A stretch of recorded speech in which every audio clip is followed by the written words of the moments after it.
Assalamualaikum warahmatullahi wabarakatuh. Selamat datang kembali di Rio Hotspot Channel. Mereka nggak bisa tutup mata, mereka tahu tentang situasi itu. Artinya memang juga jangan terlalu banyak juga naturalisasi, Pak. Nanti anak-anak kita nggak bisa bersaing. Karena kalau ukuran tinggi ya tentu dia lebih tinggi. Fisik pasti lebih fisik. Tapi anak-anak kita yang sekarang di Turki juga kemarin main dengan Moldova bagus, Pak. Kecil-kecil tapi kita bisa pertama bisa menang, kedua kita seri. Itu artinya kita harus mulai berani dengan fisik-fisik kecil. Itu tadi ucapan calon gubernur Jakarta Sidul saat masih menjabat sebagai anggota Komisi 10 DPR RI. Video ini tuh saat proses naturalisasi atau ambil sumpahnya Sain Patinama. Nah, sekarang coba lihat video yang berikut ini. Ini adalah proses naturalisasi yang ketiga yang saya ikuti. Cuman memang agak sedih tapi saya paham karena kita tidak pernah bertemu dengan ketua PSSI. Sehingga kita tidak tahu. Maka tadi saya sempat tanya sama si abang, ini sampai kapan naturalisasi lagi ini? Ini saat ambil sumpahnya Jens Reven. Dan yang berikut ini adalah saat podcast di Deddy Corbuzier ya. Tapi bukannya Bang Rano tuh dulu dikenal, dikritik di DPR soal naturalisasi. Ya, betul. Nah, bahkan waktu itu aku yang protes. Apakah harus naturalisasi? Naturalisasi, maaf, aku di Komisi 10. Kita tidak menentukan decision, tapi itu ada di Komisi 1. Tapi memang Komisi 10 pasti didengar masukannya. Waktu itu kita tanya dengan PSSI, ini kalau semua naturalisasi, anak-anak kita bagaimana ini? ya betul. Ya, memang waktu itu PSSI di bawah Pak Erik, dia mencoba presentasikan. Ini memang adalah program jangka pendek. Karena kita menghadapi satu kompetisi yang ketat, yang harus dikejar. Sebelum mereka mengangkat sumpah dengan memegang bendera merah putih, aku beberapa kali ngobrol dengan anak-anak Belanda yang turunan ini. Mereka kecintaan kepada Indonesia kita nggak nyangka loh. Iya. Dan ini keturunan ya. Loh iya. Bukan, ada yang orang Semarang, ada yang dari Ambon, ada yang dari Makassar. Bukan bule sembarangan. No. Emaknya orang kita. Maaf, ada yang namanya Sukino. Artinya seperti itu. Sekarang mau masuk lagi kiper PAS, Michael Paes. Kesian kan nih kiper kita ini. Artinya abang sekarang setuju apa enggak? Sekarang dalam jangka awal, untuk sementara setuju. Oke, tapi Nah, dari 3 video tadi apa yang beda? Saat masih di DPR RI, Rano alias Sidul ini seolah sedikit menentang program PSSI dengan naturalisasinya. Dan kala itu PSSI masih dipegang oleh Iwan Bule. Tapi ketika PSSI dipegang oleh Erick Thohir, kok sikapnya jadi beda ya? Nah, pertanyaannya adalah, yang pertama, ada apa dengan DPR RI? Kenapa hampir 80% dewan yang ada di DPR ini seolah tak mendukung program PSSI? Yang kedua, apakah ini pencitraan dari Sidul saat podcast di Deddy Corbuzier karena Sidul ini mau nyalonkan diri jadi gubernur Jakarta? Yang ketiga, apakah sebegitu menakutkannya seorang Erick Thohir? Apakah sebegitu menakutkannya kelompok supporter Indonesia sehingga orang yang tadinya agak anti dengan program PSSI dan naturalisasi tiba-tiba bisa berubah sikap kayak gitu? Nah, gimana pendapat kalian soal ini? Silahkan komentarnya ya.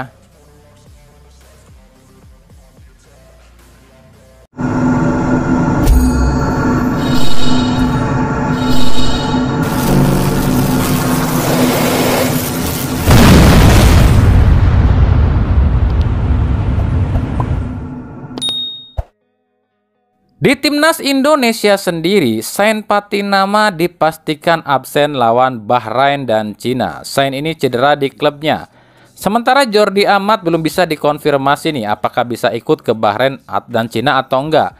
Tapi yang pasti Sintayong sudah mengkonfirmasi jika Michel Gers dan Eliano Ranger akan ikut ke Cina dan Bahrain. Sebab 2 pemain ini akan diambil sumpah itu kalau nggak salah tanggal 2 atau 4 Oktober ini. Kemarin Sintayong hadir di laga Indonesia U20 lawan Yaman U20. Lalu apakah Jens Reven akan diambil? Mengingat PSSI hingga saat ini belum juga dapatkan striker. Dari info yang kami dapat, Jens Reven ini mungkin gak akan dipanggil Sintayong untuk Piala Dunia ya. Kalaupun dipanggil itu mungkin buat AFF aja kali ya. Itu pun dengan satu syarat. Yang pertama, Jens Reven ini diizinkan oleh klubnya sebab AFF ini bukan kalender FIFA. Yang kedua, apakah Indra Syafri akan mengizinkan Jens Reven ini ke timnas senior? Sebab menurut Indra Syafri, Jens Reven ini masih butuh berkembang di U20 ya. Memang kalau kami bandingkan ya antara Jens Reven dengan striker lain di timnas senior ini memang masih kalah ya. Reven ini tuh cuma agak unggul ya, agak unggul di body aja. Sementara kalau pergerakannya sih mungkin menurut kami tetap kalah sama Rafael Struijk yang lebih lincah ya. Tapi ya kita lihat nanti seperti apa kelanjutannya.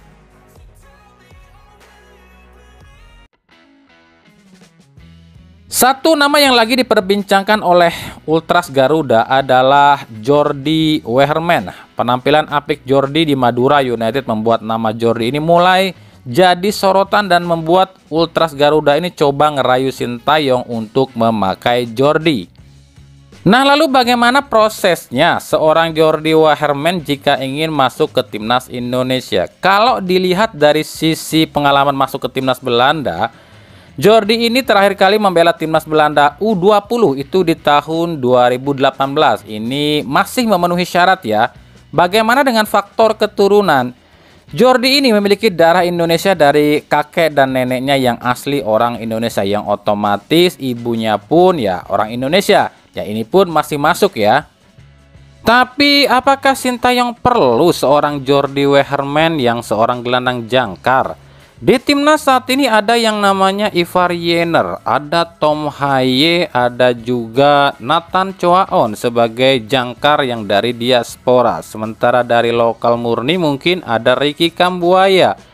Nah, ditambah kemungkinan akan beberapa pemain baru yang datang ini akan membuat persaingan yang ketat di lini tengah timnas Indonesia. Dari 4 jangkar ini ya minimal 4 jangkar lah. Jika Jordi masuk otomatis kan salah satu dari 4 jangkar timnas saat ini mungkin akan ada yang harus tersingkirkan. Nah itu yang harus dipikirkan oleh Sintayong. Dan mungkin prosesnya pun buat Jordi Wehrman ini akan butuh waktu cukup lama 2-3 bulanan ya. Meskipun faktanya Jordi ini tuh masih punya paspor ganda, yakni paspor Indonesia dan Belanda. Tapi kita akan lihat nih apakah perlu nih PSSI atau Sintayong menambah jangkar, dan apakah jangkar Madura ini akan dinaturalisasi oleh timnas Indonesia.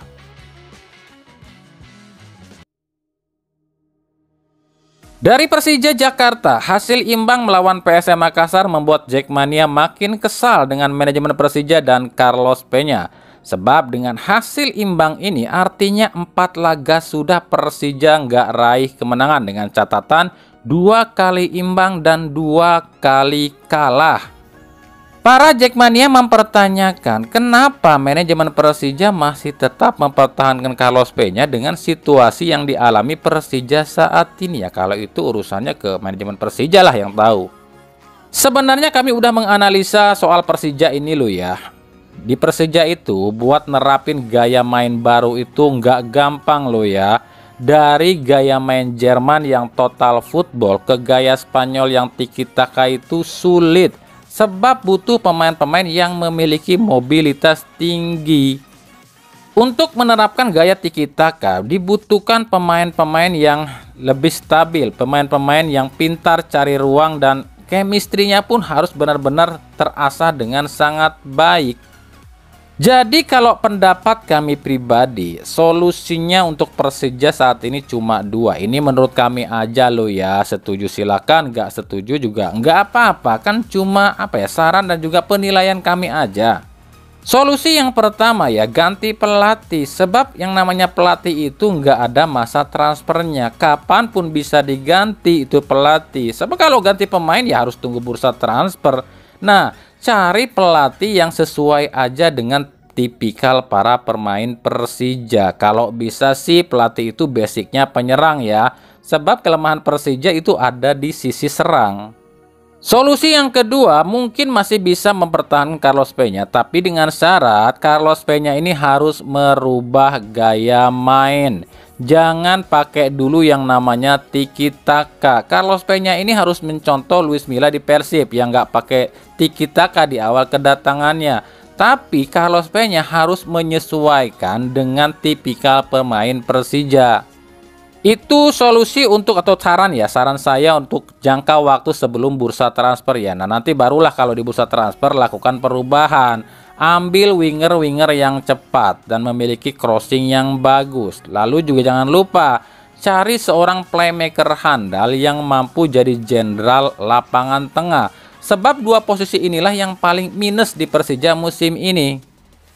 Untuk striker ya, cuma satu solusinya, lepas Marco Simic, cari striker yang lebih tangguh ya. Cuma itu sih, itu pendapat kami lo ya. Boleh suka, nggak suka juga nggak apa-apa.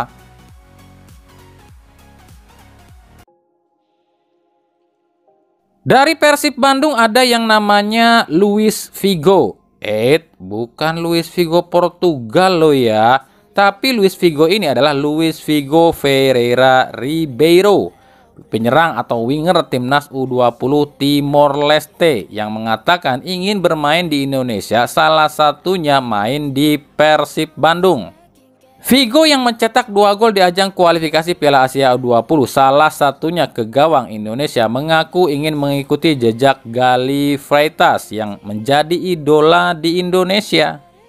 Usianya memang baru 19 tahun, tapi dia ini udah masuk ke timnas seniornya Timor Leste lo ya. Posisi aslinya sih memang winger. Nah, kami pribadi sudah mengamati si Figo ini ya.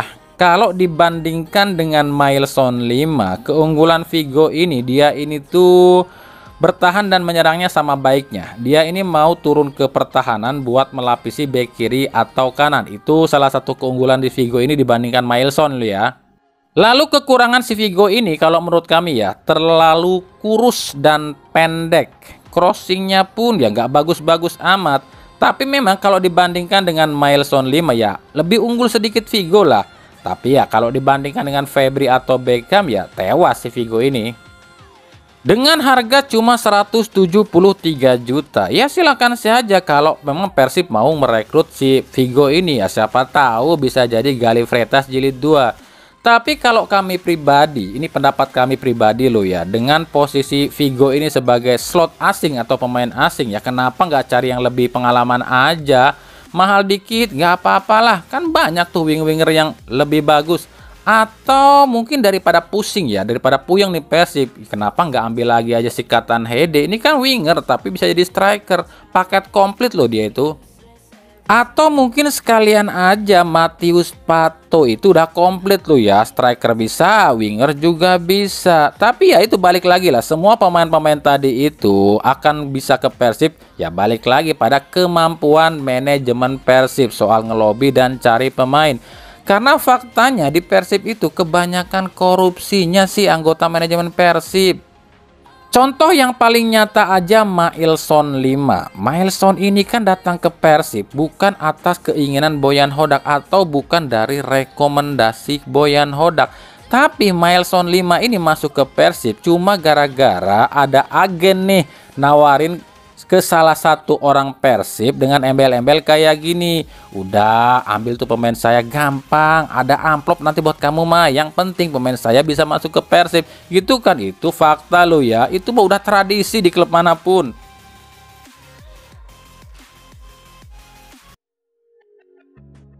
Dari Persebaya ini juga lagi rame yang katanya Hernando ini gak bakal dipanggil lagi ke timnas oleh Sintayong. Dan Sintayong katanya lebih memilih Andika Ramadhani ketimbang Hernando Ari. Kami pastikan itu cuma rumor loh ya.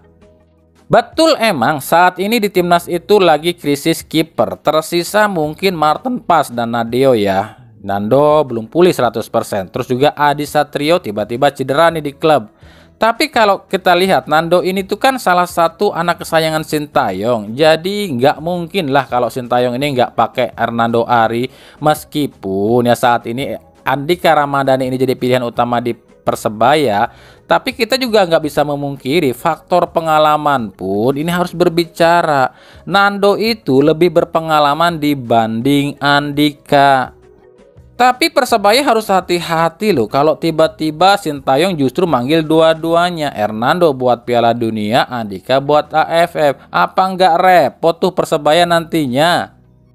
Tapi emang kalau bicara soal Persebaya musim ini tuh ada yang unik, yakni penempatan logo Persebaya yang di tengah jersey ini tuh sama yang dilakukan Persib musim lalu ya, dengan menempelkan logo di tengah dan Persib jadi juara. Lalu apakah apa yang dilakukan Persebaya musim ini akan menjadikan Persebaya juara musim ini?